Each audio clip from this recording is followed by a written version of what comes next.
अस्सलाम वालेकुम नाज़रीन, दुनिया इस्लाम से मिली वॉइस के खुसूसी बुलेटिन आलम शबरोस में आपका खैर मक़दम है। मैं अब्दुल वहाब। मुनफरिद खबरें तफसील से देखने से पहले आइए डालते हैं एक नज़र इन खबरों की अहम सुर्खियों पर।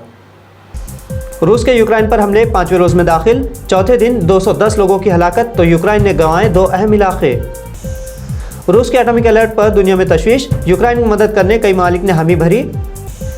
यूक्रेनी तनाज़े के सबब यमन में बढ़ेगी मजीद भूख, आलमी इदारे खुराक ने जताई तशवीश। रूस के हमलों का असर, हज़ारों भारतीय तलबा यूक्रेन में फंसे, वीडियोस में दावा रूसी फौज भारतीय लड़कियों को उठा ले जा रहे हैं। दिल्ली में कोरोना वायरस से मुतालिक तमाम पाबंदियां खत्म करने का ऐलान, तालीमी इदारे खोले जाएंगे, अवाम में राहत।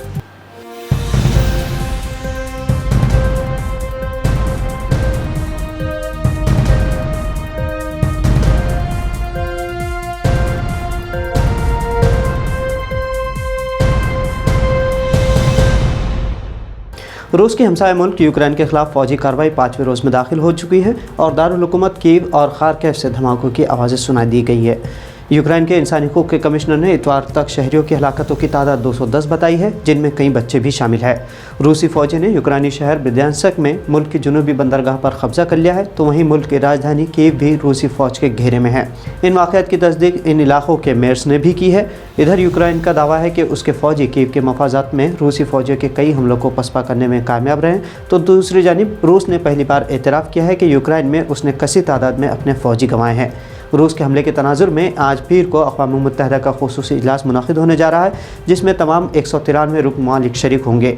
यूक्रेन के सदर ने आइंदा 24 घंटों को इस बहरान के हवाले से अहम करार दिया है। यूक्रेनी फ़ौज के मुताबिक इतवार उसके लिए एक मुश्किल दिन साबित हुआ और रूसी अफवाज तकरीबन हर तरफ से हमलावर रहीं। साथ ही रूसी सदर व्लादिमीर पुतिन ने एटॉमिक अलर्ट जारी किया, जिससे यूरोपीय यूनियन खौफजदा है कि अगर एटमी हथियार चलते हैं तो इसके संगीन नताइज यूरोप की दीगर अक़वाम को भी झेलने होंगे।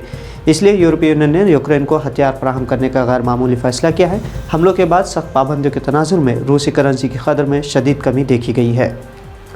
यूक्रेन पर हमलों के बाद अब दीगर मालिक यूक्रेन की मदद करने के लिए आगे बढ़ रहे हैं। कनाडा ने यूक्रेन को हथियार पर मबनी 25 मिलियन कैनेडियन डॉलर की इजाफी इमदाद देने का ऐलान किया है। साथ ही इसके 3400 फौजी नेटो की जानिब से अपने इत्तेहाद के अंदर मौजूद इलाकों का दिफा करने के लिए नेटो रिस्पॉन्स में शामिल होने तैयार हैं। तुर्की ने इशारा दिया है कि वो उस बैनुल अक़वामी मुआहदे की शराइत को लागू करेगा जिनके ज़रिए रूसी बहरिया की बहर असवद में रसाई को बंद किया जा सकता है। यूरोपीय यूनियन और स्वीडन ने भी मदद करने का ऐलान किया है। आपको बता दें कि रूस ने एटॉमिक हथियारों को अलर्ट करने का इंतबाह दिया है, जिसके बाद से पूरी दुनिया में तशवीश की लहर दौड़ गई है, क्योंकि दुनिया में सबसे ज़्यादा जौहरी हथियार रूस के पास है, जिसकी तादाद 6930 है, जबकि अमेरिका के पास 5550 हथियार, फ्रांस के पास 300, चीन के पास 290, बरतानिया के पास 215, पाकिस्तान के पास 150 और इंडिया के पास 140 जौहरी हथियार हैं।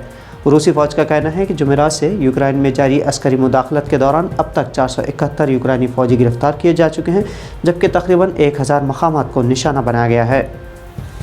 आलमी इदारे खुराक ने कहा है कि रूस और यूक्रेन के दरमियान जंगी तनाज़े में यमन में ईंधन और खुराक की कीमतों में इजाफे का बाज़ बन सकता है। इस आलमी इदारे के मुताबिक इस सूरत में यमन में गुर्बत और भूख में इजाफे के खदशात पैदा हो गए हैं। यूक्रेन पर रूसी हमले के बाद तेल की कीमतें $100 फ़ी बैरल से भी तजावुज़ कर गई थी। यूक्रेन और रूस गेहूँ के बड़े पैदावारी ममालिक हैं और इस तनाज़े के बाद कहा जा रहा है कि आलमी सतह पर गेहूँ की कीमतों में भी इजाफा हो सकता है। आलमी इदारा खुराक का कहना है कि पहले से खाना जंगी के शिकार मुल्क यमन में ज़रूरी अजनास की कीमतें दुगनी हो सकती हैं। रूस के सबब खित्ता यूरोप में जंग जारी है, लेकिन इसके असरात भारत पर भी मुरतब हो रहे हैं।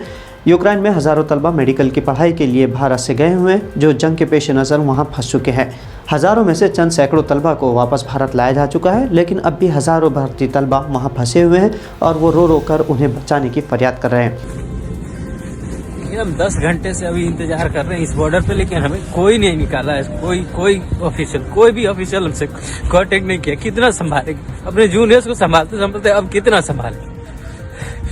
दोपहर के 2 बजे कल से निकले हैं, अभी तक कोई कांटेक्ट नहीं हुआ। इससे अच्छा तो साला मर जाते हैं हम लोग। सोशल मीडिया पर कई सारे वीडियोस वायरल हैं, जहां भारतीय तलबा मरकज़ी हुकूमत से उन्हें बचाने की अपील कर रहे हैं। एक गैर मुसद्दक़ा वीडियो में उत्तर प्रदेश से एक तालिबा कह रही है कि रूसी फ़ौज भारतीय लड़कियों को उठा ले जा रही है और उन्हें बचाने की अशद ज़रूरत है। इवन जो गर्ल्स हैं उनके साथ भी काफ़ी ज़्यादा टॉर्चर हो रहा है। लाइक उनके बाल खींचे जा रहे हैं, उनको डंडे से मारा जा रहा है। इवन कुछ जो गर्ल्स हैं उनके हाथ भी फ्रैक्चर हो गया है, काफ़ी इंजर्ड भी हो गए हैं। और स्टूडेंट्स को एक ही जगह ऐसे रखा जा रहा है, ना कुछ खाने के लिए है ना कुछ पीने के लिए है।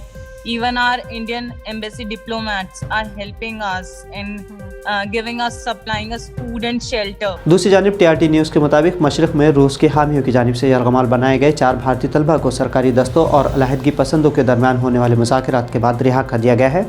भारतीय तलबा यूक्रेन कोस्ट गार्ड की जानिब से लुहानसिक शहर से लाते हुए सरकारी दस्तों के ज़ेर कंट्रोल इलाके में छोड़ दिया गया है। यरगमाल तलबा को रिहा करवाने वाली कमेटी के चेयरमैन यूरी तांदियत ने कहा है कि फ़रीक़ैन के दरमियान तय पाने वाले मुताबिकत के बाद इन तलबा को रिहा किया गया है।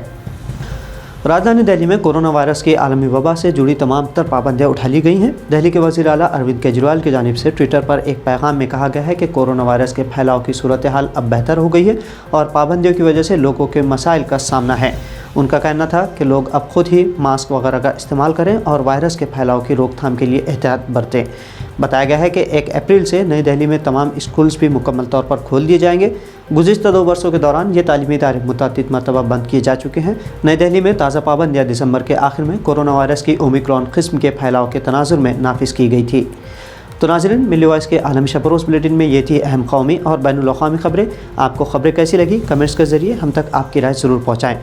साथ ही मिल्ली वॉइस चैनल को सब्सक्राइब के साथ साथ शेयर करके इसे हमारा साथ ज़रूर दें। अब अब्दुल वहाब को इजाज़त दीजिए। अल्लाह हाफ़िज़।